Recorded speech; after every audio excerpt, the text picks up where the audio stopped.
ஆண்டவர் இந்த மாதம் வாக்கு கொடுக்கிறார், நான் உனக்கு ஒரு வெளிச்சத்தை நான் உனக்கு அனுப்புவேன். நான் அந்த வெளிச்சத்தை உனக்கு அனுப்பி அந்த இருளில் இருந்து உன்னை மீட்டெடுப்பேன் என்று கர்த்தர் வாக்கு கொடுக்கிறார்.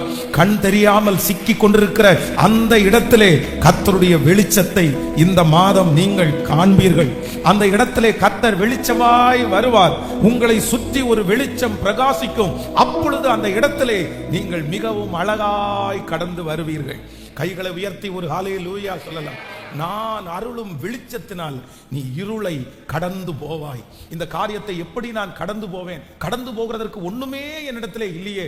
இந்த பிரச்சனையை, இந்த சூழ்நிலையை எப்படி என்னால் தாண்ட முடியும்? ஆனா ஆண்டவர் இந்த மாதம் தெளிவாய் வாக்கு கொடுக்கிறார், இல்ல, நான் உனக்கு வெளிச்சத்தை கர்த்தர் அனுப்புகிறவர். எத்தனை பேரை ஆமோதிக்கிறீர்கள்? அந்த இடத்திலே தேவனுடைய வெளிச்சம் உங்களை தேடி வரும்.